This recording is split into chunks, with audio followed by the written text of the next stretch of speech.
Yes yes, शुरू करें।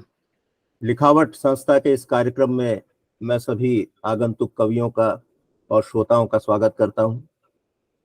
ये 7वीं कड़ी है। जैसा कि आप लोग जानते हैं, कविता मुंबई सीरीज एक चल रही है जिसमें मुंबई के कवि भाग लेते हैं और अब तक 6 कड़ियां इसकी हो चुकी हैं।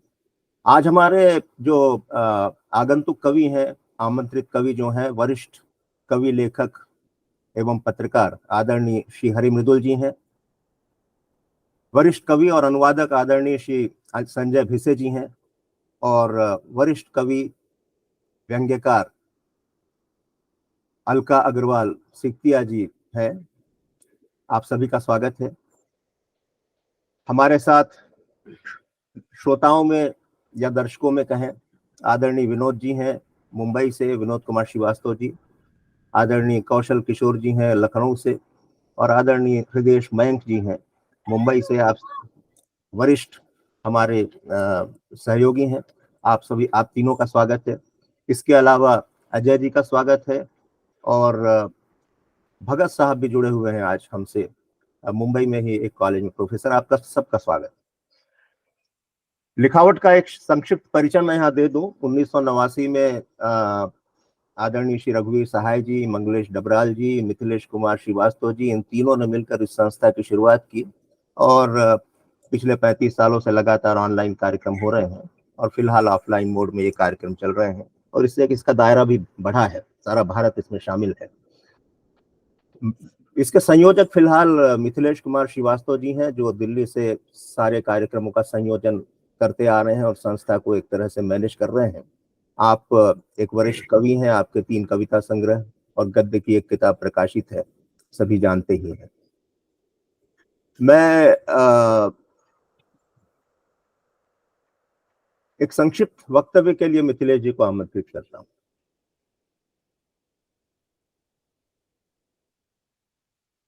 धन्यवाद प्रशांत जी।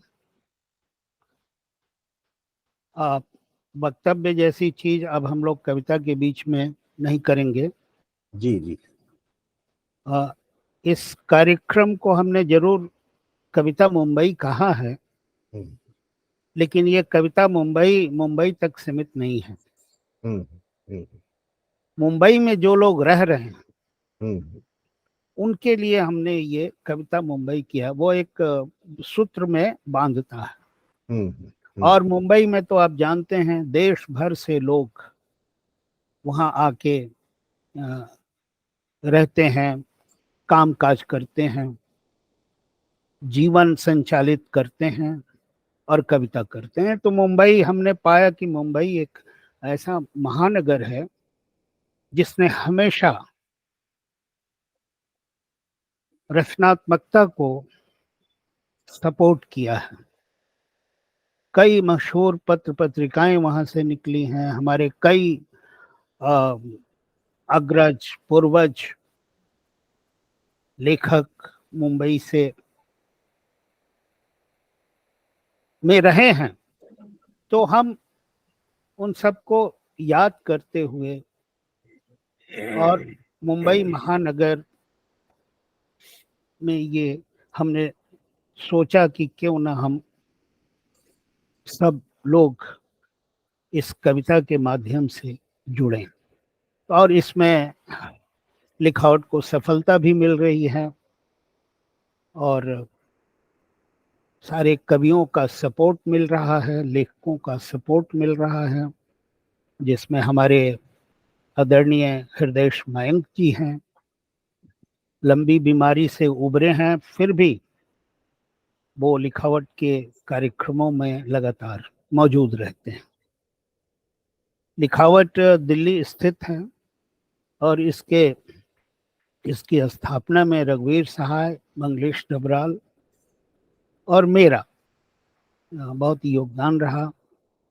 लेकिन मैं सोचता हूँ कि रघुवीर सहाय नहीं होते तो फिर ये संस्था जन्म नहीं लेती, क्योंकि रघुवीर सहाय एक लोकतांत्रिक और संवाद स्नेही आदमी थे। वो हमेशा संवाद करना चाहते थे।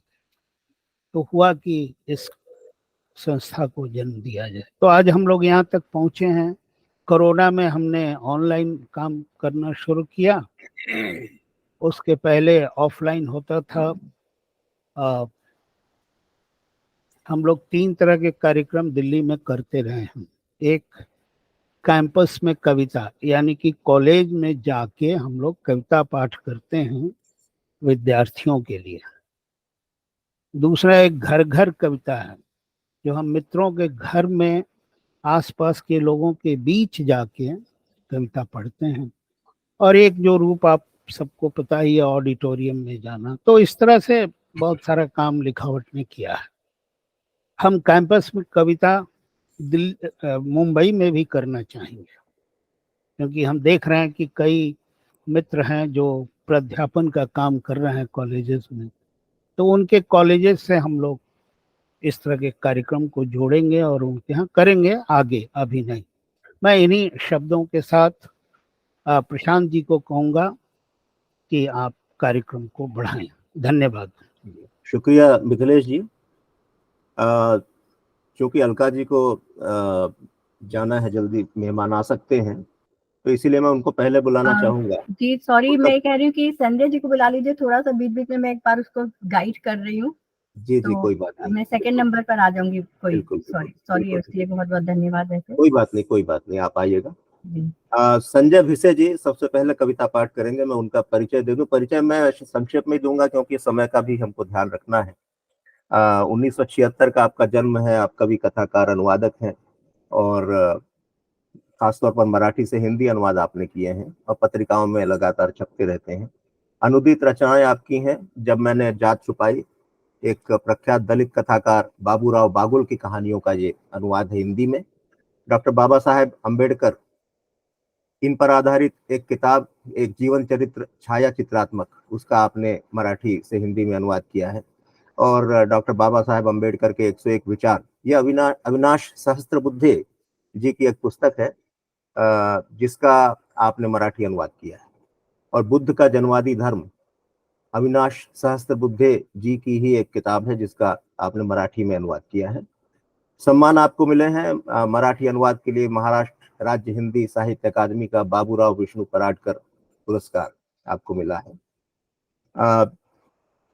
तो संजय जी, आपका स्वागत है। बस थोड़ी हम लोग 2 मिनट बातचीत करेंगे और उसके बाद कविता पाठ आप प्रारंभ करेंगे। बस एक जिज्ञासा होती है कि हिंदी लेखकों में जिनकी मातृभाषा गैर हिंदी भाषी जो है, कोई और मातृभाषा है, ऐसे कवियों में ऐसे साहित्यकारों में मराठी के लोगों की काफी बड़ी संख्या है। ऐसा कोई सर्वे तो मैंने नहीं देखा है, लेकिन मुझे लगता है कि गैर हिंदी हिंदी भाषी जो है, हिंदी के साहित्यकार, मराठी सबसे ज्यादा है, जहां तक मेरा ख्याल है, मैं गलत नहीं हूँ। मुक्तिबोध चंद्रकांत देवताले काका साहब कालेलकर थे, लेकिन 17 में पैदा हुए थे। लेकिन मुक्तिबोध देवताले या इस तरह के बहुत सारे साहित्यकार हैं, ज्यादातर उत्तर प्रदेश या मध्य प्रदेश में इनका जन्म हुआ है। तो स्वाभाविक है हिंदी उनके लिए एक स्वाभाविक भाषा थी। कालेलकर साहब जो है, चंद्रकांत बांदीवटेकर जो कि कोंकण में जन्म हुआ था, वो भी एक अपवाद है। और आपको भी मैं अपवाद के रूप में देख रहा हूँ कि आप मुंबई में आपका जन्म हुआ और आपने हिंदी भाषा को पढ़ाई के लिए चुना, हिंदी साहित्य को। क्या किस तरह से ये हुआ संजय जी? संजय जी अनम्यूट करिएगा। नमस्कार प्रशांत जी, मेरी आवाज आ रही है? जी अभी आ रही है जी। जहाँ मैं पैदा हुआ, दरअसल वो जहाँ मैं मोहल्ले में पैदा हुआ, वो पूरी तरह उत्तर भारतीयों का मोहल्ला था। अच्छा। और उसमें कुछ ही घर थे जो मराठी भाषी रहे वहाँ पर। तो बचपन में जब मुझे स्कूल में डालने की बात आई, तो मैंने कहा कि जहाँ मेरे बाकी बचपन के दोस्त जा रहे हैं, मैं उसी स्कूल में जाऊंगा। तो मुझे अच्छा। हिंदी माध्यम के स्कूल में मुझे जो है दाखिला मिल गया। और इस तरीके से आसपास हिंदी थी, घर में मराठी भाषी था, और वो हिंदी का एक खिड़की मेरे लिए खुल गई। और उसके बाद में स्कूल में ऐसे दोस्त मिले जिन्हें भी हिंदी में ही रुचि थी और जो साथ में कुछ लिखते थे। जी जी जी। तो हम एक बेंच के विद्यार्थी थे जो साथ में कुछ लिखने की जुगत कर रहे थे और कुछ सोचते थे 8वीं 9वीं में। जी जी। और वो दोनों हम बाद में जब और बड़े हुए तो हम साथ में रहे और लगातार लिखते रहे। बहुत तो बढ़िया। यानी प्राइमरी स्कूल में वो आपका जो हिंदी मीडियम था उसका एक मेन फैक्टर के तौर पर आपका और या आपके। प्राइमरी, फिर जी सेकेंडरी में जो जी मित्र था वो मित्र जो है, फिर बाद में हमने जी। साथ में जन्मादि लेखक संघ और उसमें काम करते रहे, थिएटर करते रहे। तो वो पत्रकारिता जी। दोनों साथ में रहे। बिल्कुल बिल्कुल। पत्रकारिता तो मैंने नहीं की, लेकिन जी पत्रकारिता के कह सकता हूँ कि उससे हम्म, लगातार जुड़ाव जरूर बना था। जी जी। तो लिखता रहा, तो मेरे ये पत्रकारिता एक में भी तरीके से बड़ा जुड़ा है। हिंदी तर लोगों का काफी योगदान रहा है। बाबूराव विष्णु पराड़कर विष्णु जो, पराड़कर जी लेकिन जी हाँ वाराणसी में जी। पैदा हुए थे। और इसी तरह जो अपने माधवराव सप्रे जी जो थे वो भी दमोह जी बिल्कुल बिल्कुल। बुंदेलखंड के थे। तो इस तरह से काफी एक संगम है मराठी और हिंदी का। हाँ जी, तो मैं कह सकता जी हूँ कि मुक्तिबोध या विष्णु खरे है ना, जी सब ये मराठी भाषी ही हैं, तो उनका ही थोड़ा सा रक्त शायद मुझ में है। जी तो बिल्कुल। वो मुझसे चला है मुंबई में। तो तो चलिए वो अब कविता पाठ शुरू करें संजय जी। जी जी, बिल्कुल।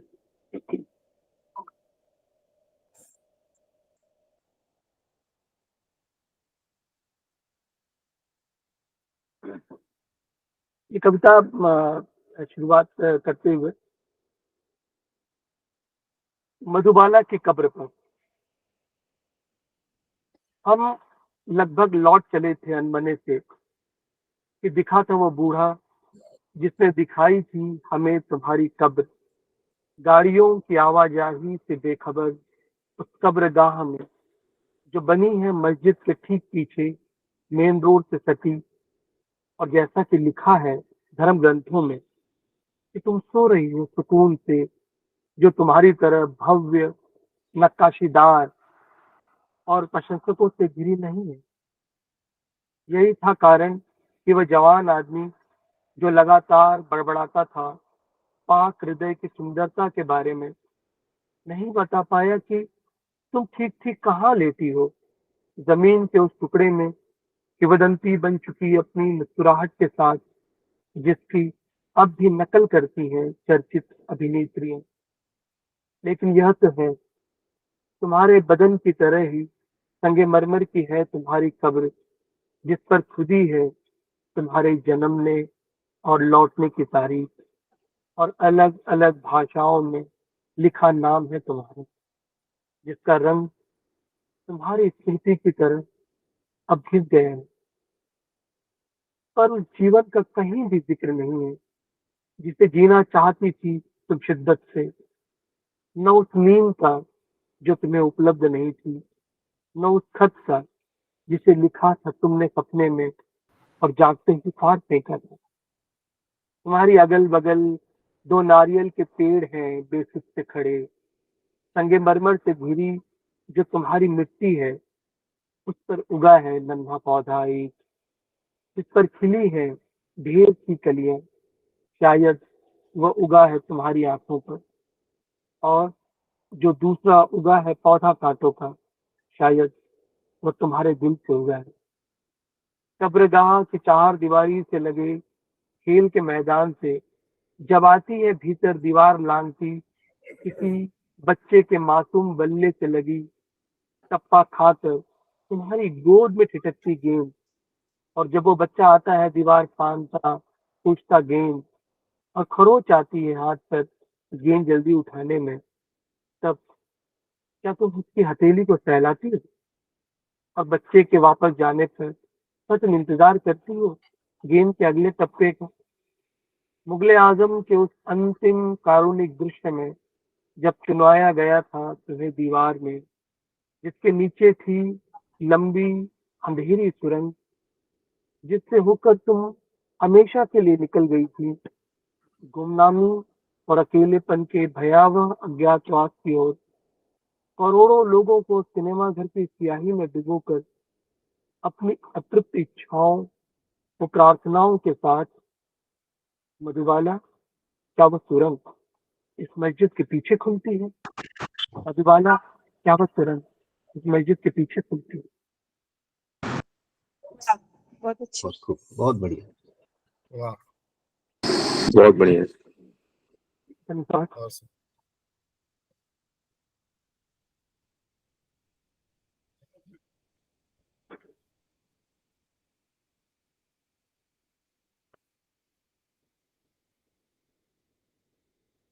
बारंबार काहे मरत अभागी, ये तुकाराम जी का एक अभंग है। बारंबार काहे मरत अभागी, मैं हर पल थोड़ा थोड़ा मर रहा हूँ। तुम तगाफुल करो न करो, मेरा खाक होना तय है। तुम्हें खबर करने की जहमत मुझे कौन उठाए, एक ऐसा गुनाह मेरा जिसकी सजा सिर्फ सड़क है। यही शक्ल लेकर तेरे सामने आना है रोज, इससे बड़ा गिला कुछ भी नहीं। गोवा में दरिया तो कितना नजदीक है, घर कायरता नहीं होती, मैं घर के दरिया जरूर होता, या लहराए परचम होता। तुमसे मोहब्बत की तो की, परवाह नहीं थी फिर किसी की, न चर्च की, न गॉस्पेल की, न आसमानी ताकत की, न मनु की। गोवा के तटों पर पुकारा तुम्हारा नाम, लिखा गीली रेत पर, जबकि मुझे मालूम है कि हवाएं और लहरें दुश्मन है रेत पर लिखी इबारत की। मैंने इतने सदमे देखे हैं कि 20वीं सदी करा रही है मुझमें। 20वीं में खड़ा था मैं गैस चैम्बर में झुके जाने के इंतजार में। 21वीं तो मरोड़ रही है जबरन बाह, और कबुलवा रही है कि जो है यही न्याय है और सत्य भी।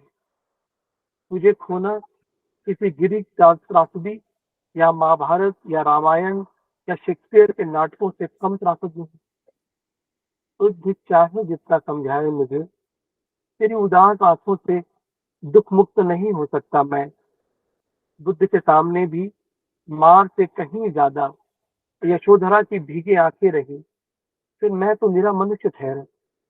मुझे जलते अंगारों पे टाल दो, धसकते बर्फीले पहाड़ों में पैबस्त कर दो, फनते नदियों में बहा दो, सिपर के खाक करो, बस इस जलते मन को मिटा दो। मैं तेरे सामने घुटनों केवल बैठा हूँ, और तेग तेरे हाथ में धर दी है। हलाल और झटके की कोई पाबंदी नहीं तुझ पर। मैं गुनाहगार हूँ तेरा, तो मेरे प्यार कोई दलील नहीं दूंगा। मैं इस नई सदी का भी गुनाहगार हूँ। मेरी चुप्पी, मेरी कायरता, मेरा ढोंग, मेरी झूठी पोल, इन सब का जवाब मांगो तो मैं निहत्था मिलूंगा महासमर में। मेरा गांडीव कितना अशोभन रक्त स्नात अंगूठे के सामने। मेरा कवच कुंडल कितनी चालाकी से दान की धुंधली में गुम। मैं शरशैया पर लेटा हूँ। मैंने भी चाहा था अंतिम श्वास तक तेरा साथ देना, यह जानते हुए भी कि न ये साथ बस में होता है और न ये श्वास। बिंधा हुआ पड़ा हूँ समुद्र तट पर, धूप में झुलसता, कठिनाई से आता हर एक श्वास। यह आपती हुई छरित कामनाएं, ये सूखा हुआ कंठ पुकार रहा है मीठा जल, बस कुछ बूंद। आर्तनाद है यह अंतिम प्रयाण से पहले। तू चाहे तो धसा तीर कलपता हुआ मेरे ही हृदय में, और बुझाने दे मुझे मेरे रक्त में अब भी, यदि कहीं शेष रह गए जल से युगों युगों की अटकती प्यास, युगों युगों की अटकती प्यास। बहुत सुंदर, बहुत बहुत मार्मिक, बढ़िया साहब, बहुत बहुत बढ़िया। बढ़िया, बहुत बढ़िया। आप मुझे बता दीजिएगा कब मुझे खत्म करना है, मैं रुक जी जाऊंगा। है, अभी आप 4 मिनट हैं आपके पास, अभी 4-5 मिनट। सुंदर है। जी, बहुत जी। भाषा तोड़ना, परिष्कृत हो गई, बिल्कुल। बोलिए, सुनाइए। तोड़ना। हम्म, घंटे नियत से कैसे चले गए थे निबिड़ वन में, ये जानते हुए भी कि इंतजार में बैठा है हत्यारा, उसके खड्ग और मन को रक्त से आसक्ति के। घंटे निहत से कैसे चले गए थे निबिड़ मन में, ये जानते हुए भी कि इंतजार में बैठा है हत्यारा, उसके खड्ग और मन को रक्त से आसक्ति के। वो छटपटाती देह की तड़प से उपजती वेदना में कराहूं को, आरोह अवरोह को किसी रसिक की तरह संगीत समझकर झूमता है। उसके लिए देह सिर्फ ध्येय है, एक घृणित उद्देश्य को पूरा करने की। बहता रुधिर, मांस के लोथड़े उसे भ्रम से भर रहे हैं उत्तरोत्तर नियंता होने के। समस्त नैतिकताओं, समस्त मूल्यों पर वह हंसता है, कांपते हैं जिससे गांव, जनपद, प्रांत, जम्बूद्वीप। वह कैसे मान गया गर्दन पर खड़ग चलाने से पहले पत्ते तोड़ने और जोड़ने की मामूली गुत्थी सुलझाने के लिए।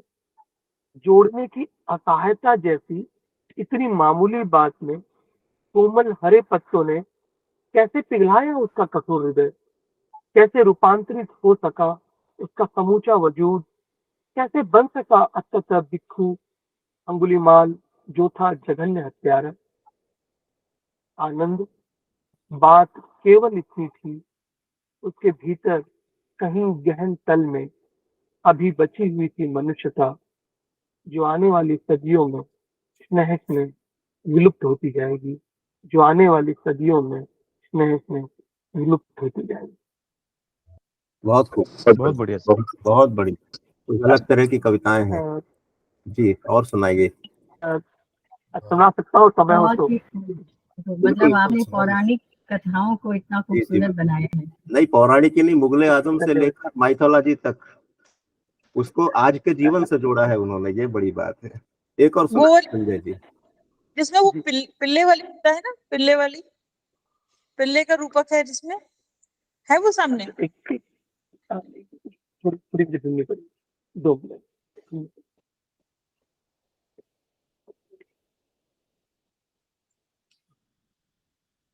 इस वक्त वो सामने नहीं है मेरे, अगर होगी तो। संजय की मधुबाला की कब्र पर कविता तो भारतीय जी, वो कविताओं में बारी- शामिल होगी, ऐसी अद्भुत कविता है। नहीं, जी, वो बिल्कुल। हरी जी का बहुत प्रेम है उस कविता पर, है ना। तो मैं और ये वो कविता कविताएं, मुझे नहीं मिल रही है, तो मैं एक छोटी सी कविता मुंबई के जी, जी, जिंदगी पर सुना देता हूँ। बिल्कुल, जो है वो सुनाइए प्लीज। अनुराधा जी क्षमा करें, वो कविता इस वक्त नहीं है मेरे पास, तो क्षमा। तो कि वो कोई बात नहीं, कोई भी दूसरा सुना दीजिए। चौथी सीट 3 यात्रियों के लिए ही बनाई गई है यह सीट। चौथा बमुश्किल ही बैठ पाता है, बैठता है भी तो किसी तरह संतुलित करता अपने शरीर का भार, बैठता है तिरछा होकर, बनाता हुआ रेखा गणित वाला 90 अंश का समकोण। एक आदमी भीड़ से त्रस्त या आगे के स्टेशनों पर चढ़ने वाली भीड़ से डरा करता है अनुरोध बाकी बैठे हुए 3 यात्रियों से, जिन्होंने बेतहाशा भीड़ का दबाव सहकर खुद को कुचलने से बचाकर कईयों को ढकेल कर बड़ी जद्दोजहद से पकड़ ली है आज सीट। वह आदमी कहता है, भाई साहब थोड़ा सरकोन, जरा सा उधर मार के लो। वह हाफता आदमी थके पांव और थके मन के लिए चाहता है एक फौरी राहत, जैसे किसी के खांसने पर कोई चाहता है पानी का एक अदद गिलास या पीठ पर आश्वस्ति का हाथ। वे 3 समेटते हैं खुद को और बनाते हैं पौन बिकते की जगह। वह आदमी कुशल नट सा अब बैठा है चौथी सीट पर। आप देख सकते हैं उसके चेहरे पर राहत और आंखों में उतर आई कृतज्ञता। मुंबई की लोकल ट्रेनों में भीड़ केवल भीड़ भीड़, जहां पर सुई की नोक भर भी जगह न रख लेने की जिद नहीं है इनमें। यह थोड़ा सा खिसकना सिर्फ अपनी जगह से खिसकना नहीं है, यह प्रक्रिया है दूसरों को भी शामिल करने की अपने साथ। यह साझा करना है दूसरों का दुख। ये चौथी सीट केवल चौथी सीट नहीं है, यह मनुष्य का जागरूक विवेक, अब भी स्पंदित मैत्री हृदय और मनुष्य के तलहटी में पड़ी एक आदि सूक्ष्म है। बहुत खूबसूरत, वाह, बहुत बढ़िया। बहुत सारी कविताएं अद्भुत है। वाह, मुझे याद है आपने मेरे घर पर सुनाई थी और अद्भुत कविता लिखी, बहुत खूबसूरत। सुंदर कविता है संजय। धन्यवाद, बहुत धन्यवाद, थैंक यू संजय जी। आप सबका धन्यवाद।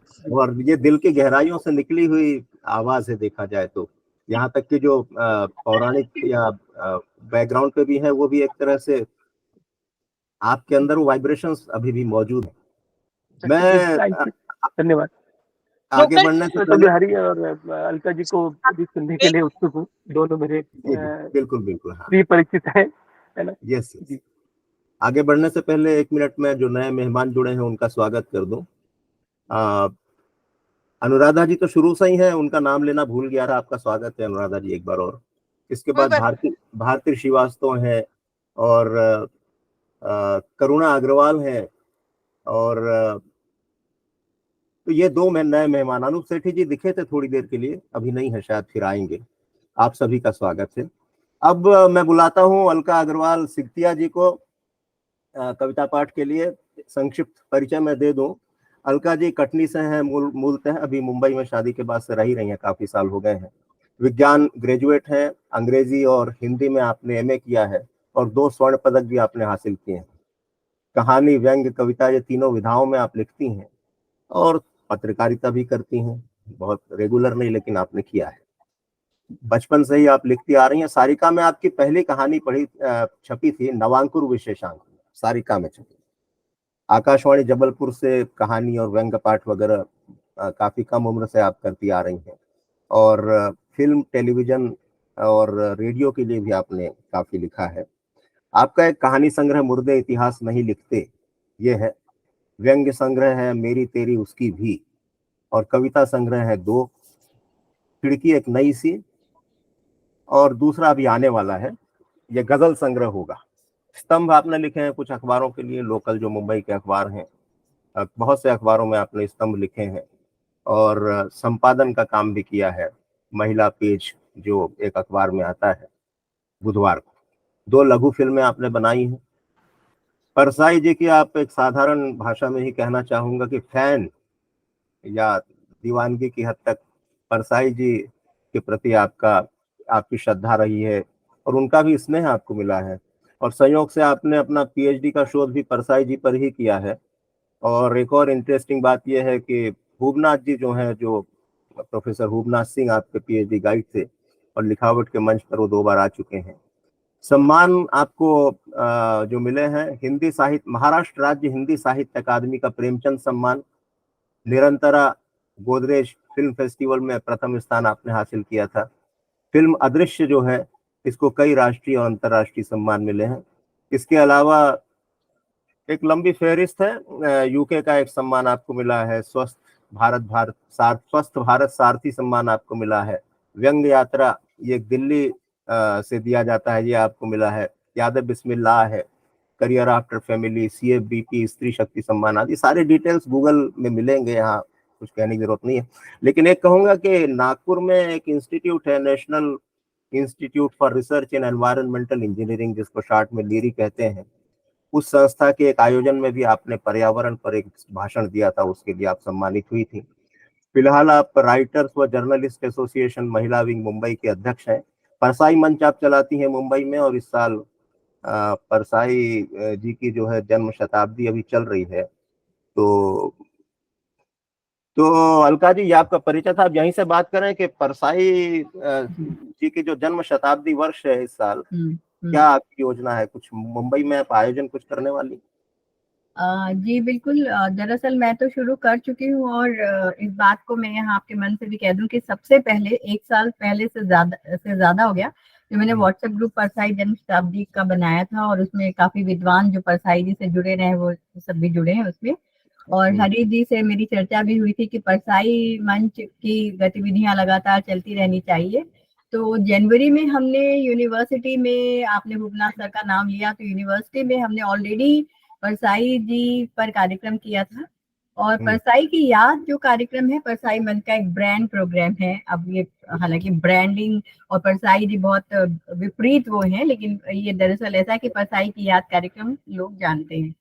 और उसमें मेरे लिए बहुत ही सौभाग्य की बात थी कि नरेश सक्सेना जी थे स्वयं, और उन्होंने उन संस्मरणों को, अपनी कविताएं तो हम उस दिन उनकी नहीं सुन पाए थे क्योंकि वो परसाई जी पर कार्यक्रम था, पर उनकी तो कविताओं के भी हम फैन हैं जैसे आपने कहा। तो उन्होंने परसाई जी पर अपने संस्मरण सुनाए थे, और बाकायदा बहुत ही अच्छा कार्यक्रम हुआ था। और अभी 20 अगस्त को शायद मैं प्लान कर रही हूँ फिर से, क्योंकि 10 अगस्त को उनकी पुण्यतिथि आती है, जिस दिन रक्षाबंधन था, उस दिन वो चले गए थे हमारे बीच से, और 22 अगस्त का जन्म दिवस आता है। और तो उसी दिन साल ये शताब्दी वर्ष की समाप्ति भी होगी उसी दिन। नहीं, दरअसल आपको एक चीज और बताती, हाँ मतलब वैसे तो शताब्दी होगी, क्योंकि एक बात और यहाँ पर मैं बता दूं कि दरअसल परसाई जी की जो जन्म तिथि 1922 थी, लेकिन उनके पिताजी ने उनकी जन्म तिथि 2 साल छोटी करके इसलिए लिखा दी थी कि ताकि जो सर्विस में जो उम्र का फायदा होता है, तो उन्होंने अपने पिताजी की इस उस पर भी बाकायदा लिखा था कि मेरे पिताजी भी जहाँ फायदा मिलना होता था वहाँ छोड़ते नहीं थे।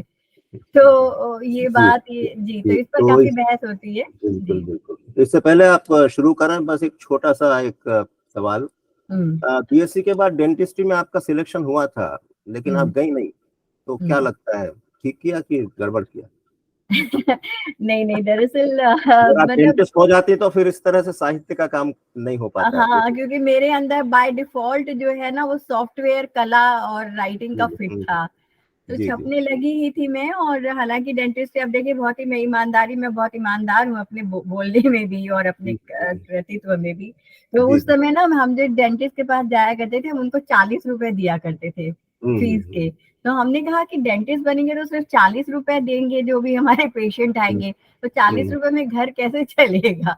लेकिन अब तो मैं डेंटिस्ट अच्छा खासा चूना लगाते हैं। लेकिन हाँ, एमबीबीएस में मेरे कुछ मार्क्स कम रह गए थे, और ये बीएससी के बाद क्योंकि मैं अंडर एज थी पहले, बहुत जल्दी मैंने पढ़ाई शुरू की थी। तो लेकिन अगर मैं डेंटिस्ट्री में चली जाती है, आईएएस में भी जैसे प्रीलिम में सिलेक्शन हुआ था, मेन में रह गया था, तो वहां चली जाती तो आप सबका मुझे सानिध्य कैसे मिलता। हरी दीप्ता प्यारा मुस्कुरा रहे, संजय जी की इतनी खूबसूरत कविता सुनी है, तो फिर शायद मुझे लगता है कि मैं इस आनंद से वंचित रह जाती, वहां चली जाती। बिल्कुल सही। और जो आपने चूना लगाने की बात कही है, मजे की बात यह है कि उनका काम चूने पे ही आधारित होता है। नकली दांत सब कैल्शियम से ही बनते हैं। एक्चुअली काम चूने का ही है वो। जी। चलिए जी अलका जी, अब शुरू करें कविता पाठ आप। जी जरूर। मैं कोशिश कर रही हूँ, जैसे विजय कुमार जी ने हालांकि बहुत जब टिप्पणी दी थी तो मैं बहुत ही ज्यादा उत्साहित हो गई, तो कोशिश कर रही हूँ अलग अलग रंग की छोटी छोटी कविताएं, एक थोड़ी लंबी है। जी। क्या सपने बन गए बॉन्जाई। कहते हैं कुछ लोग कि स्त्री जब बनती है माँ, करती जाती है अपने सपनों को छोटा छोटा, बहुत छोटा, मारती जाती है अपने सपनों को बेमौत, इतना छोटा कर देती है कि सपने बन जाते हैं उसके बौने। सोच का बवंडर उठा उसके भीतर, क्या ये सच उसका भी है। वो जाने दिया है उसने अपने सपनों को भी बौना, बना दिया है हरे भरे वृक्ष से बॉन्जाई। विचार मंथन चल पड़ा अंतस में उसके, अगर ऐसा होता तो मिट चुका होता कब का वजूद उसका। उसने टटोला खुद के वजूद को, वहां महसूस किया, अरे वो तो वहां है। यानी नहीं होने दिया उसने अपने वजूद को खत्म। बड़ा अजीब है व्यक्तित्व उसका, एक और स्त्री विमर्श की बातें तमाम, लेकिन झेलती है यातनाएं भी। तो क्या छद्म है उसकी बौद्धिकता, लेखन में विरोध के स्वर है मात्र दिखावा।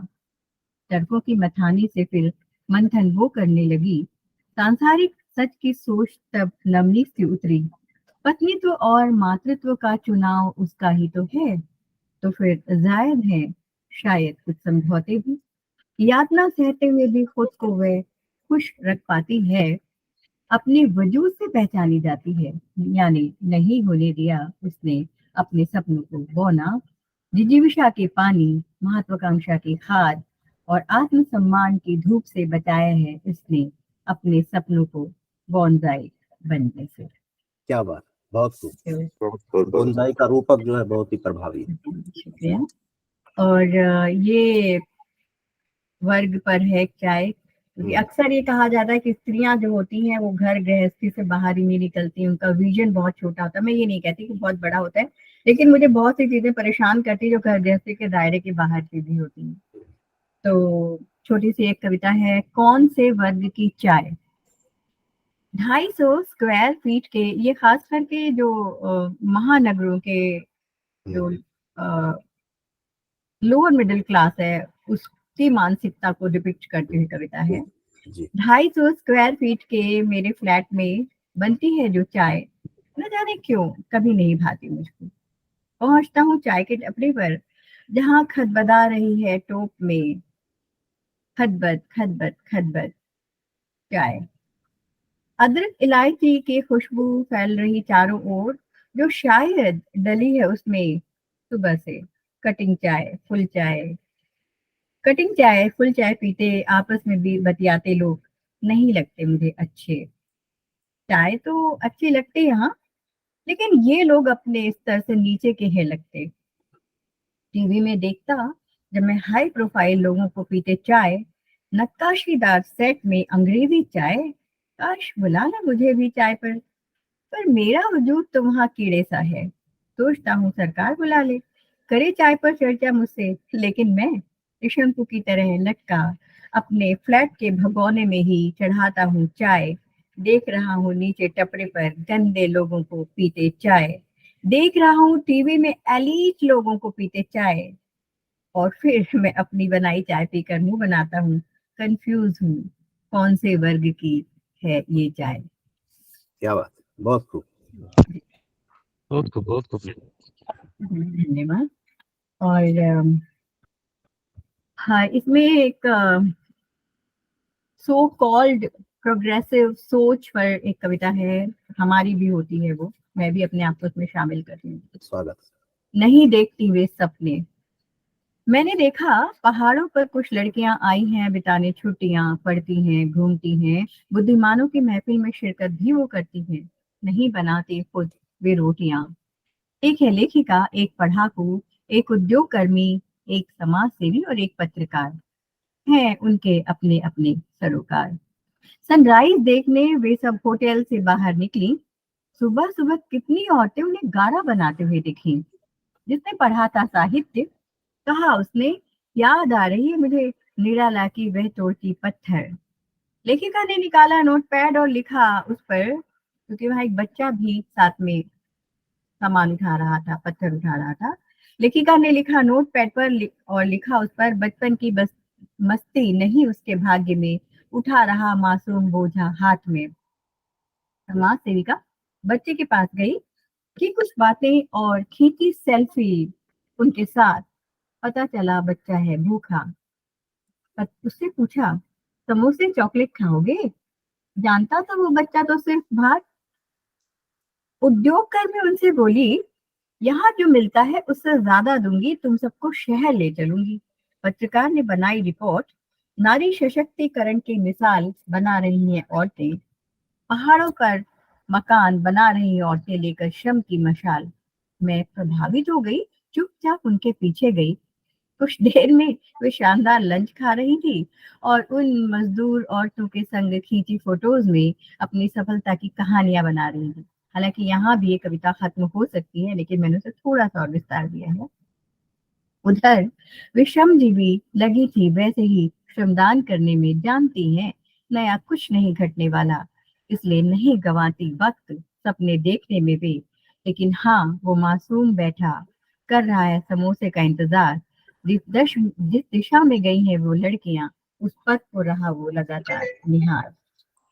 और मुझे बता दीजिएगा प्रशांत जी। जी और जी, आप, फोन आ गया, उसको काट जी दिया। हाँ कोई बात नहीं। जी, और अभी दो तीन मिनट का टाइम हाँ, है। एक किसान आंदोलन पर एक कविता है। जब किसान आंदोलन हुआ था तो देख कर कई की बात बहुत अ, बहुत कसक उठती है जहन में। तो तब मैंने कविता लिखी थी, मैं विश्वास बन जाऊंगा। हाँ, मैंने की थी आत्महत्या निराश होकर परिस्थितियों से। बूढ़े होते इस किसान की हड्डियों में दम था, जाड़े के ठिठुरन में भी हल चलाने का। हारा नहीं था वो तो अपने बुढ़ापे से, लेकिन हारने लगा अपनी पहचान खोने के डर से। कृषि प्रधान देश में पहचान खोने के डर से कृषि को मार रहा स्वार्थ का पाला। उसने कहा, मैंने बहुत कोशिश की थी, न रीते युवक खेती है उम्मीद से, लेकिन खुद ही रीत गया और कर ली मैंने आत्महत्या। लेकिन मर के भी मरा नहीं, मुश्किलों से तरा नहीं, आने लगा याद मुझे अतीत, आज परेशान करने लगा वर्तमान, चिंतित करने लगा भविष्य। अपने ही खेतों में हो जाएंगे हम बंधुआ मजदूर। कोई चैनल वाला मुझे देख ये क्यों नहीं कहता, देखो खड़ा है दमन के खिलाफ। फिर कोई भगत सिंह, मजबूरी पर मेरी ये मीम बनाते हैं, बटे हाली की मेरी हंसी उड़ाते हैं। किसान को किसी को नहीं दिखते आंसू मेरे, मैं तो मुर्दा हूँ सबके लिए। मुर्दा तो मैं तब भी था जब शायद मैं जीवित था, क्योंकि मैं तो बस आम आदमी था, मरकर भी चैन नहीं हूँ मैं परेशान। 84 के दंगों में भी कहाँ समझा था मुझे इंसान, जब भी होते दंगे मारा जाता है गरीब इंसान। कॉर्पोरेट प्रगति करता, मरता गरीब किसान, सांत्वना के बजाय खड़ा कर दिया गया मैं कटघरे में। टीवी पर देख एक बच्चे ने कहा, पापा इतनी ठंड में सड़क पर ये मर जाएंगे तो? पापा ने जवाब दिया, ये सब नाटक है, इन्हें तो आदत है ठंडे सहने की, पैरों की मसाज करवा रहे हैं, मस्त लंगर खा रहे हैं। छन करके टूटने लगा मेरा वजूद। पहुंचा मैं ठिठुरते भूखे किसानों के पास। कहना चाहता था, कर लो समझौता। शतरंज के खेल का बना दिया सबने मुझे मोहरा। मजबूरी और आंसुओं को हम सबने बना दिया मोहरा। मजबूरी और आंसुओं को हमारे।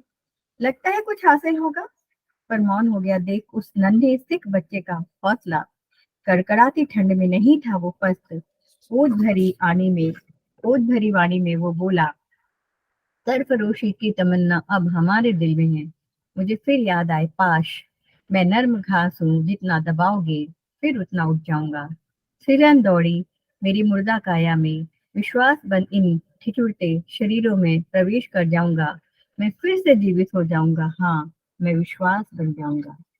और प्रशांत जी, अगर कहीं तक छोटी सी कविता थोड़ी सी प्रेम पर आधारित है तो आप अगर बिल्कुल 1-1.5 मिनट की छोटी हाँ सी सुना छुट्टी दीजिए है उससे पहले ही हो जाएगी। अगर जी। इसका शीर्षक है भाषा मोहब्बत की। दोनों होठ दोनों होठ जब होते हैं स्पंदित, तभी तो उपजते हैं शब्द। भावों को जब मिलता अभिव्यक्ति का संसार, कायम होता है तभी तो संवाद। पर मैं अकेली होठ बनी रही पर मैं अकेला होठ बनी रही, और दूसरे होठ तुम हमेशा अकंपित रहे।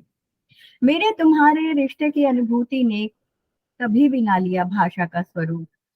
मैं एक होठ हमेशा दूसरे होठ के स्पर्श को लालायित। ये अक्सर होता है कि स्त्री अपना सब कुछ दे करके भी पुरुष का प्यार वैसे नहीं पाती जितनी शिद्दत से वो उसे प्यार करती है। जी। मैं एक होठ हमेशा दूसरे होठ के स्पर्श को लालायित, पर दूसरे होठ तुमने तो कभी स्पर्श की चेष्टा ही नहीं की, भाव को भाषा बनने ही नहीं दिया। क्या पहले अधर के कंपन में है जो संवेदनाएं, अभिसार, स्नेह और पवित्र भावनाएं? मीरा महादेवी की कविता की करुणा और समर्पण, गार्गी मैत्रेयी के विदिशियों के हृदय का कंपन, आखिर क्यों नहीं तुम्हारे अंदर भी होता स्पंदन? तुम अपनी जड़ता पे अड़े रहो। कहती हूँ मैं कि तुम अपनी जड़ता पर अड़े रहो, अपने अहम की दीवार से जड़े रहो, आखिर कब तक डिगोगे नहीं। मेरी मोहब्बत के अशार तुम्हें सुनाकर रहूंगी, सुनो मेरे प्रिय दूसरे होठ। चाहती हूँ तुम्हें ऐसे, सागर की लहरें चंदा चाहे चंदा की किरणों को जैसे। तुम्हारी बेरुखी मेरी जिद को ज्यादा परवान चढ़ाती है, आखिर कब तक डिगोगे नहीं। मैं दीवानी मीरा हूँ, महादेवी के काव्य की पीड़ा हूँ, तुम्हारे स्पंदन को जगा कर रहूंगी, भावों को भाषा बनाकर रहूंगी, भावों को भाषा बनाकर रहूंगी। और यदि फिर भी तुम ना डिगे तो तुम्हारी असलियत सबके सामने लाकर रहूंगी। बहुत खूब, बहुत अद्भुत सुंदर अलका जी। अद्भुत कविता। और ये जो इसमें जो बिंब हैं वो भी कुछ अलग किस्म के हैं। पहली कविता आपने नारी संघर्ष की सुनाई, दूसरी वर्ग भेद पर थी, तीसरी किसान के प्रति करुणा से उपजी कविता थी, और मैं सोच रहा था प्रेम कहाँ गया। तो आखिर में आपने चौथी कविता एक प्रेम पर भी सुना दी, और इस तरह से एक बढ़िया आपकी प्रस्तुति रही। अब मैं आमंत्रित करूंगा हमारे वरिष्ठ कवि आज के समय के, ये थोड़ा ऊपर नीचे ऑर्डर हो गया है, मैं थोड़ा स्क्रॉल कर रहा हूँ। हाँ, हरि मृदुल जी, आपका परिचय मेरे सामने है। उसी को ढूंढ रहा था। हरि मृदुल जी को वैसे सब जानते हैं, थोड़ा संक्षेप में यहाँ दे दूं। युवा साहित्यकारों में प्रमुख हैं इस समय जो देश में काम कर रहे हैं हिंदी क्षेत्र में, हिंदी भाषा के क्षेत्र में। उत्तराखंड में आपका जन्म हुआ 1969 में, और गांव में ही आपने अपनी प्राथमिक शिक्षा ली, और उसके बाद उत्तर प्रदेश के बरेली में आपने एमए की पढ़ाई की। 5 कविता संग्रह आपके हैं, सफेदी में छुपा काला, जैसे फूल हजारी, बदले वक्त के मापक यंत्र, चयनित कविताएं, और 5वीं किताब है अंग्रेजी में अनुदित एक कविता संग्रह, you are worth millions sir, जनाब आप करोड़ों के। एक कहानी संग्रह है आपका, और उसका जो टाइटल है वो भी बड़ा शानदार है, हंगल साहब जरा हंस दीजिए। और नेशनल बुक ट्रस्ट इंडिया से बाल साहित्य की 2 पुस्तकों के कुमाऊनी अनुवाद प्रकाशित हुए हैं, यानी मेरा ख्याल हिंदी की किताबें रही होंगी, सपना एक मछली का और चतुर बाज, इसका कुमाऊनी भाषा में आपने अनुवाद किया। और ये एक जरूरी चीज है कि हम अपने अपनी भाषा और अपनी जो संस्कृति है बिल्कुल नेटिव जो है उसके लिए कुछ कंट्रीब्यूट करें, मुंबई में आके भूल न जाए। आपके कुछ चर्चित लघु कथाएं हैं, फिल्मों पर भी आपने काफी लिखा है जो कि लगातार अखबारों में छपा भी है। आपकी एक कविता आईसीएसई और सीबीएसई बोर्ड में पढ़ाई जा रही है और रचनाओं के अनुवाद तो आपके बहुत सारे अंग्रेजी सहित अनेक भारतीय भाषाओं में हुए हैं। सम्मानों की एक लंबी लिस्ट है, मैं जरा फटाफट कह दूं कि महाराष्ट्र राज्य हिंदी साहित्य अकादमी का संत नामदेव पुरस्कार आपको मिला, हेमंत स्मृति कविता सम्मान मिला, कथादेश पत्रिका का अखिल भारतीय लघु कथा पुरस्कार, कादम्बिनी का अखिल भारतीय लघु कथा पुरस्कार, वर्तमान साहित्य कमलेश्वर कहानी पुरस्कार, प्रियदर्शनी पुरस्कार, हिमांशु राय फिल्म पत्रकारिता पुरस्कार, राम प्रसाद पोद्दार पत्रकारिता पुरस्कार और afternoon voice best journalist award ये आपको मिला। मैं सोच रहा था इसमें से कुछ खास पुरस्कार बता दूं, तो एक्चुअली सभी खास हैं, तो इसलिए मैंने सारा यहाँ बता दिया। और पत्रकारिता का जहाँ तक आपका प्रोफेशन है, आपने नूतन सवेरा, दैनिक जागरण में काम किया, अमर उजाला, इन 3 अखबारों में वरिष्ठ पदों पर आप रहे और फिलहाल टाइम्स ग्रुप के हिंदी अखबार नवभारत टाइम्स में सहायक संपादक के तौर पर मृदुल जी काम कर रहे हैं। मृदुल जी की खासियत है कि आपने बाल साहित्य भी लिखा है, जिसका जो कि मैंने अभी कहा। थोड़ा उससे संबंधित एक सवाल मैं पूछना चाहूंगा कि जो हमारे पुरखे हैं, जैसे दिनकर जी हो गए, बच्चन जी, सर्वेश्वर दयाल सक्सेना जी, भवानी प्रसाद मिश्र और भी बहुतों ने बाल कविताएं लिखी हैं। और आजकल के कवि जो हैं, बड़े कवि या प्रमुख कवि आज जो काम कर रहे हैं, बाल साहित्य के ऊपर उनका ध्यान नहीं है, बहुत कम लिखते हैं। आपने तो लिखा है, आपका क्या ख्याल है, ये क्यों है, प्रवृत्ति ये क्यों है? जी, मेरा सभी को नमस्कार, अभिवादन। तो बाल साहित्य से आपने शुरू की बात, हाँ, मुझे बहुत मैं थोड़ा इसको बहुत विस्मित होकर देखता हूँ कि आज के साहित्यकार बाल साहित्य पर कलम क्यों नहीं चलाते हैं। राजेश जोशी जी का एक संग्रह है पूरा, बच्चों की, मिठू की गेंद, मुझे याद आ रहा है, ये संग्रह है। यहाँ तक कि अभी हाल में मैंने पढ़ा, विनोद कुमार शुक्ल जो इतने बड़े लेखक हैं, और उन्होंने बच्चों के लिए उपन्यास भी लिखा और इस समय भी, इस उम्र में भी वो बच्चों के लिए लिख रहे हैं। तो मैं खुद भी समझ नहीं पाता हूँ कि ऐसा क्यों। ये सिर्फ साहित्य में नहीं है, बच्चों की फिल्मों के लिए भी है। मुझे याद आ रहा है, बच्चों की फिल्म मकड़ी के बाद 1-2 और फिल्में उल्लेखनीय बनी होंगी जो बच्चों के लिए बनती हैं। उसके बाद तो बनती नहीं। इतना बड़ा सिनेमा है, हजारों करोड़ का सिनेमा है, तो साहित्य में भी यही है। मुझे लगता है कि ये ध्यान देना चाहिए। और ये इस समय दुख की बात ये है, जितना मैं बाल साहित्य को जानता हूँ, मुंबई में तो इन्होंने, सूर्यभान गुप्त ने अद्भुत कविताएं लिखी हैं। असल में बाल साहित्य के बारे में हमारे आलोचक और वरिष्ठ साहित्यकार बिल्कुल नहीं के बराबर जानते हैं, और बहुत कठोर भाषा में बोलूं तो अनपढ़ जैसे हैं। और बाल साहित्य का सृजन बहुत आवश्यक है। उसकी वजह यह है कि तुकबंदी को लोग, जैसे गीतों में तुकबंदी को लोग गीत समझ लेते हैं, बाल साहित्य में भी लोग गीतों को, कविताओं को तुक मिला के लगता है उनको बाल साहित्य लिख दिया है। और इस समय 99% जो बाल साहित्यकार हैं वह सिर्फ तुकबंदी करते हैं, उसमें बाल साहित्य जैसी कोई चीज नहीं होती है। हजारों बार लिखी हुई चीजें वो दोहराते हैं। तो इस पर बहुत ज्यादा ध्यान देने की मुझे लगता है जरूर। थोड़ा मैं बोल गया हूँ, लेकिन मैं बोलना ही चाहता हूँ और बोलने के लिए थोड़ा कुख्यात भी हूँ। नहीं, बोलेंगे तो बात बनेगी। बोलना, ये मंच बोलने के ही लिए है, चुप रहने के लिए हम इकट्ठा नहीं हुए। बहुत अच्छी बात आपने कही। आप जरा एक इस पर भी कुछ बताएं कि कविता, देखिए मुंबई, मेरा भी एक अनुभव है, मुंबई के एक प्रकाशक से बात हो रही थी, तो उनका कहना था कि कहानी संग्रह बेचने में दिक्कत नहीं आती है, कविता संग्रह इवन 500 से कम होकर अब तो 250 ही छपती हैं, कुछ लोग कहते हैं कि 100 छपती हैं, जरूरत हुई तो और छापो, वो भी बेचना बड़ा मुश्किल होता है। कविता संग्रह बिकते क्यों नहीं है, कविता पाठक से इतनी दूर क्यों है? हरी जी। जी, मेरे पास तो एकदम ठोस अभी का अनुभव है। मेरे इत्तेफाक है, बहुत दिनों से अटकी हुई थी, कोरोना के पहले से चीजें थी वो। एक कहानी संग्रह भी मेरा रिलीज हुआ है और कविता संग्रह भी। जी। तो जो पुस्तक विक्रेता हैं, कहीं आयोजन होता है तो उनका ये होता है कि प्लीज कविता संग्रह मत दीजिएगा, हम बेच ही नहीं पाते हैं, और कहानी संग्रह हम जरूर बेचेंगे। तो कविताओं के साथ यह स्थिति क्यों है, इस पर भी बहुत बहुत विचारणीय, बहुत विचार करना चाहिए। और चूंकि मैं अखबार में काम करता हूँ और साथ में साहित्य को भी मैं अखबार की जरूरत के हिसाब से एक भरपूर नजर में देखता हूँ, तो कविताएं इस समय आलोचक अपना काम ढंग से नहीं कर रहे हैं।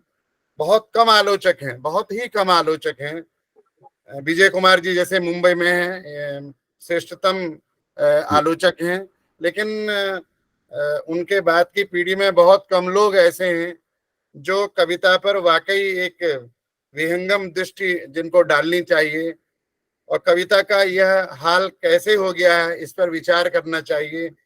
कविता, मैं सिर्फ एक दो वाक्यों में ये कहना चाहूंगा, ये संदेश अगर मेरा लोग समझ सके जो मैं कहना चाह रहा हूँ, वो ये है, जैसे हम एक शास्त्रीय गायक होता है, एक आलाप लेता है, हर आलाप का एक अर्थ होता है और उसकी एक शास्त्रीयता होती है, मतलब कहाँ तक जाना है, कहाँ से लौटना है, कहाँ पर स्वर कैसा करना है।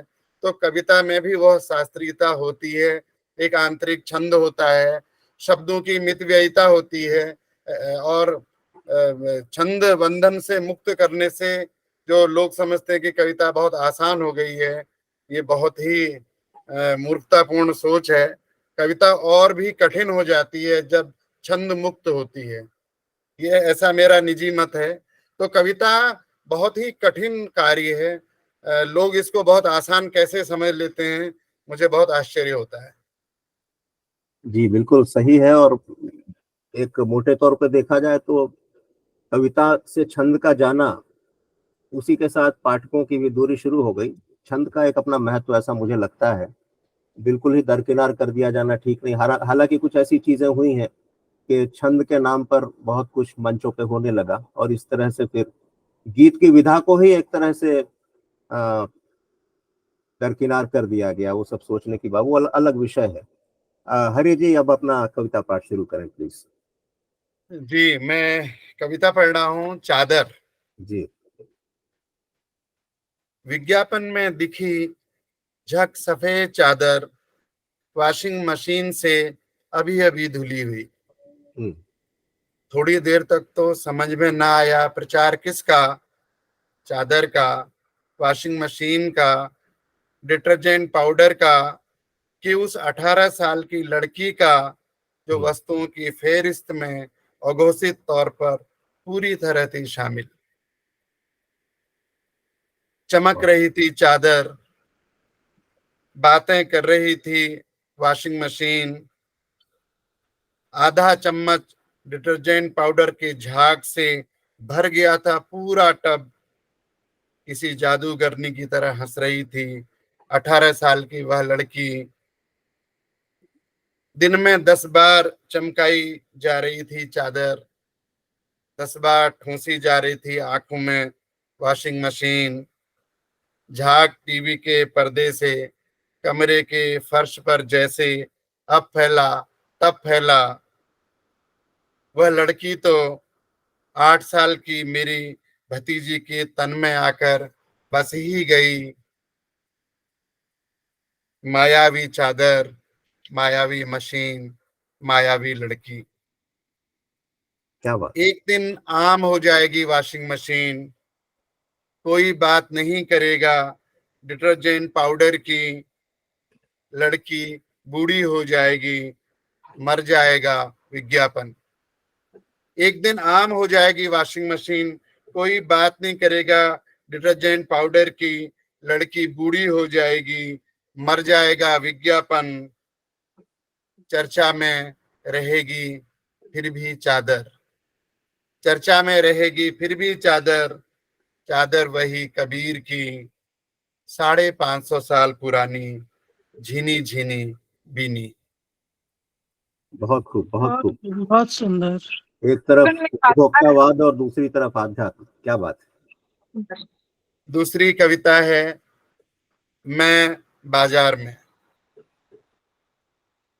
मैं तो जगा हुआ था भाई, न जाने कब हुआ उनीदा, कब आई मुझे झपकियां, कब नींद आ गई एकदम गहरी, नींद में चलने की बीमारी भी पता नहीं कब लगी मुझे, गहन नींद में उठ अक्सर कहां कहां तक जा पहुंचा हूं, पता नहीं किन किन रास्तों से इस खाई तक आ पहुंचा हूं, अब की नींद खुली तो पाया चकाचौंध के बीच खड़ा में, चमकीली चीजों के पीछे जाने कब से गिरा पड़ा मैं, पूरी तरह अब घिरा हुआ हूं, फिर खाली जेब देखता बीच बाजार में, मैं बाजार में। वाह, बहुत बहुत खूब, बढ़िया। बहुत खूब। बहुत बढ़िया। एक कविता है हम्म, खेल ही खेल में, स्वागत।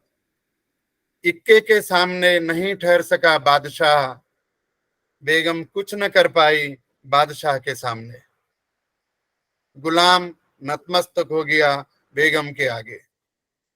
इक्के के सामने नहीं ठहर सका बादशाह, बेगम कुछ न कर पाई बादशाह के सामने, गुलाम नतमस्तक हो गया बेगम के आगे, दहला नहला अट्ठा सत्ता छग्गा पंजा चौगा तिग्गी सामर्थ्यवानों के समक्ष आत्मसमर्पण करते गए। पर कौतुक हुआ जब अदना सी लगने वाली एक दुग्गी तुरूप बन गई, पर कौतुक हुआ जब अदनासी लगने वाली एक दुग्गी तुरूप बन गई और उसके आघात से बलशाली इक्के तक की मात हो गई। क्या बात, बहुत खूब। मेरी बहुत पसंदीदा कविता है, मैंने लिखा भी था चैट बॉक्स में कि ये सुनाएगा, आपने सुना दी, बहुत बहुत धन्यवाद। जी जी। दो तीन कविताएं और सुनाऊंगा, मुझे समय बता दीजिएगा जब जी समाप्त बिल्कुल, होने नहीं की है, ओर होगा। अभी है समय है, जी सुनाइए। जी जी जी जी। छोटा पर्दा,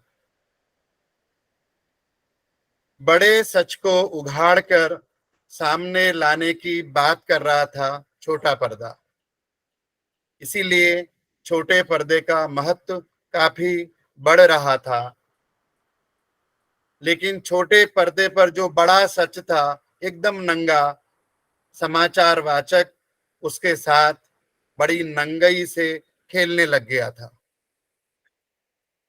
बड़े सच को उघाड़कर सामने लाने की बात कर रहा था छोटा पर्दा, इसीलिए छोटे पर्दे का महत्व काफी बढ़ रहा था, लेकिन छोटे पर्दे पर जो बड़ा सच था एकदम नंगा, समाचार वाचक उसके साथ बड़ी नंगई से खेलने लग गया था।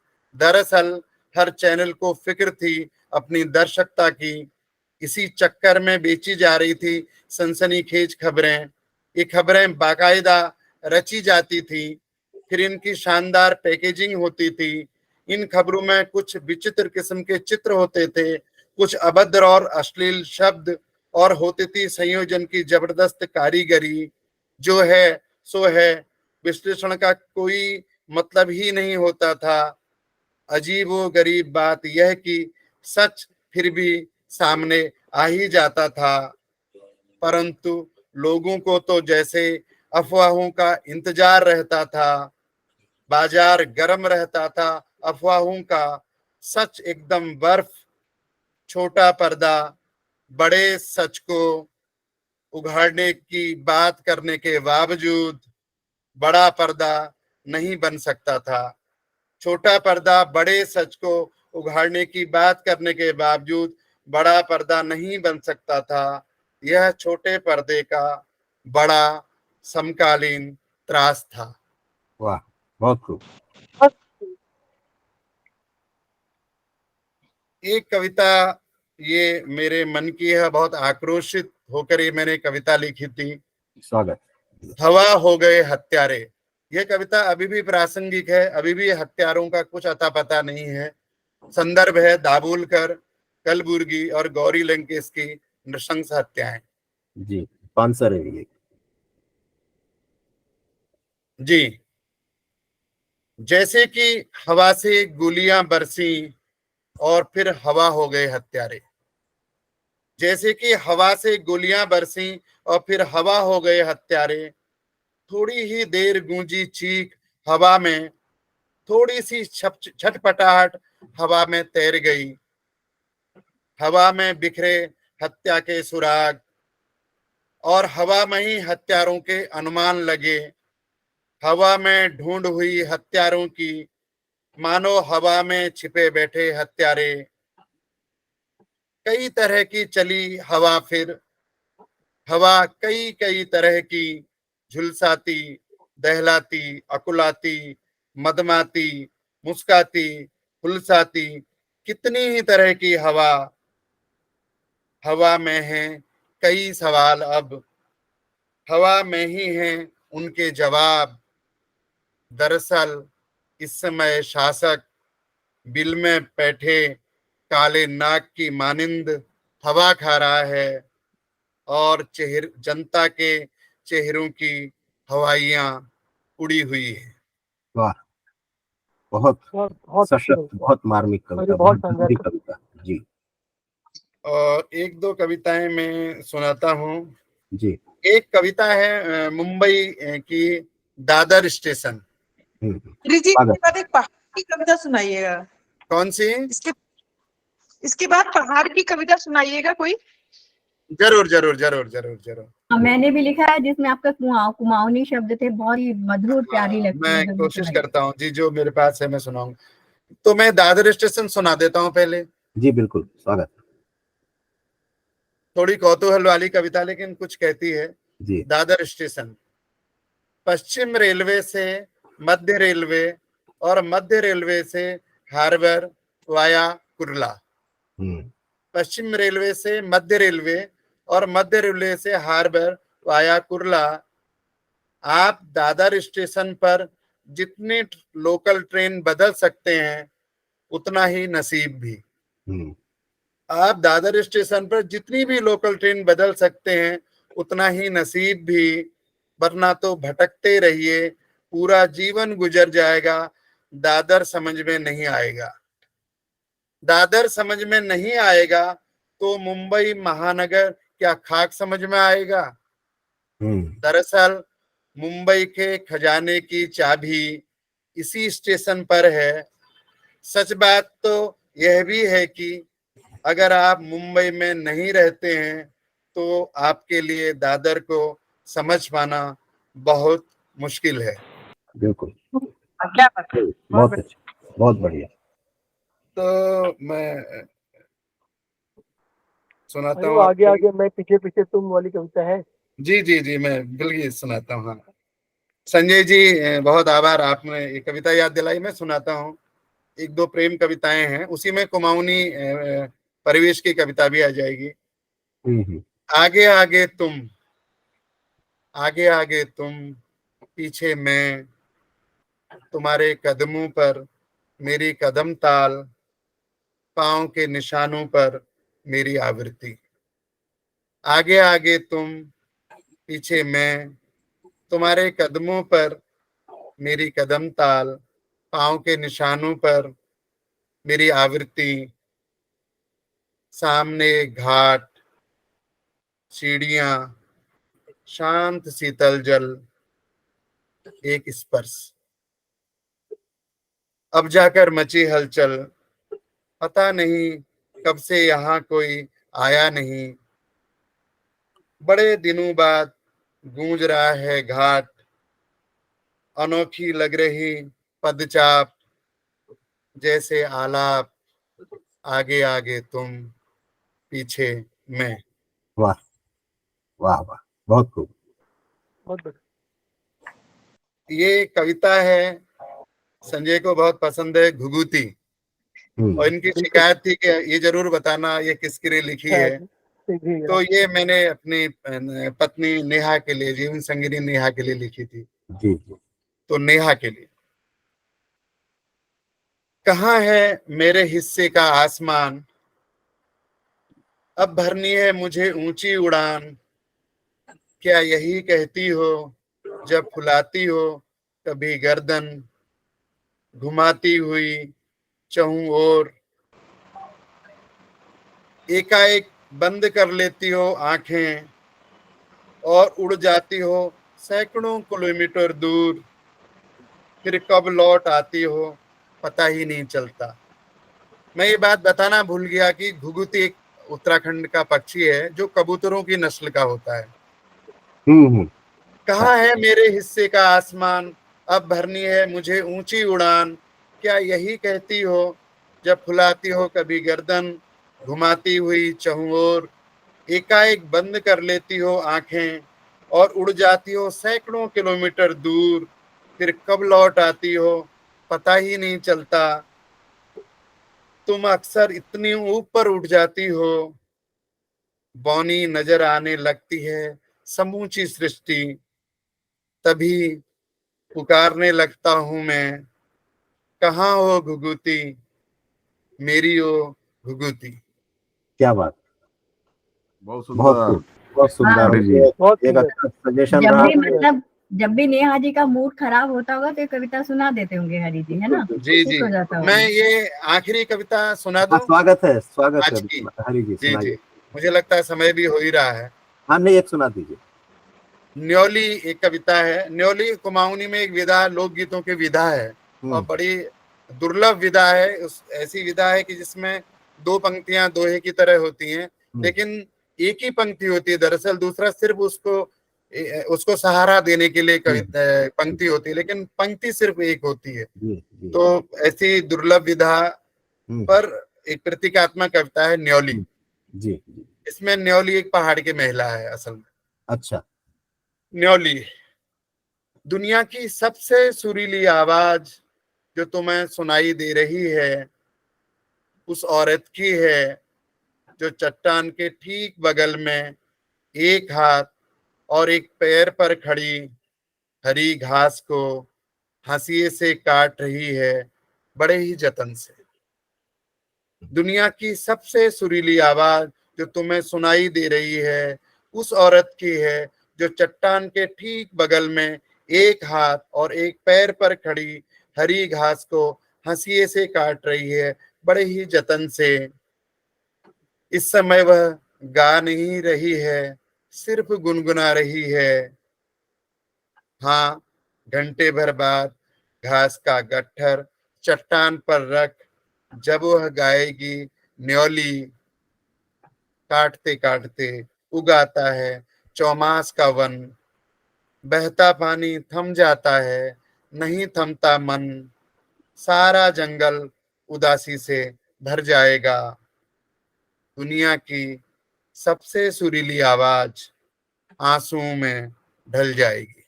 क्या बात, बहुत खूब। और ये अच्छा रहा कि मुंबई की कविताओं के बाद पहाड़ भी आ गया और बहुत मार्मिक दो कविताएं लास्ट में हमने सुनी। और बहुत बहुत शुक्रिया हरि मृदुल जी। और आज की बैठक बहुत अच्छी रही। 1.25 घंटा हो गया है, अब हम समाप्ति की ओर हैं। मैं मिथिलेश जी को आमंत्रित करूंगा कार्यक्रम के समाहार के लिए, लेकिन उससे पहले मैं अपनी तरफ से भी सारे कवियों का आभार व्यक्त करता हूं। और जो हमारे बीच वरिष्ठ हमारे मौजूद हैं, विनोद जी, मयंक जी और कौशल जी, और इसके अलावा आज काफी श्रोता भी रहे। मनिंदर कौर हमसे जुड़ी हैं, विवेक श्रीवास्तव जी भोपाल से आज जुड़े हैं। आप सभी का स्वागत और धन्यवाद। मिथिलेश, मैं भी इसलिए धन्यवाद कर दूं क्योंकि ये सब मेरे अनुरोध पर आ गए, तो उसका बहुत बहुत धन्यवाद। अच्छा, बहुत बढ़िया। मिथिलेश सर। शुक्रिया प्रशांत। कविताएं, अच्छी कविताएं सुनने को मिली हैं और उससे यह निष्कर्ष तो निकाला ही जा सकता है कि लिखावट का यह कार्यक्रम कविता मुंबई सफल हो रहा है। जी, निश्चित। और ये पूरी रिकॉर्डिंग लिखावट के यूट्यूब पर रहेगा, आप लोग वहां भी सुन सकते हैं और उसको मित्रों में को फॉरवर्ड भी कर सकते हैं। आज प्रशांत जैन को उनके संचालन के लिए मैं आभार व्यक्त करता हूं। इस प्रोग्राम को मुंबई में वही कोऑर्डिनेट कर रहे हैं और वही चला रहे हैं।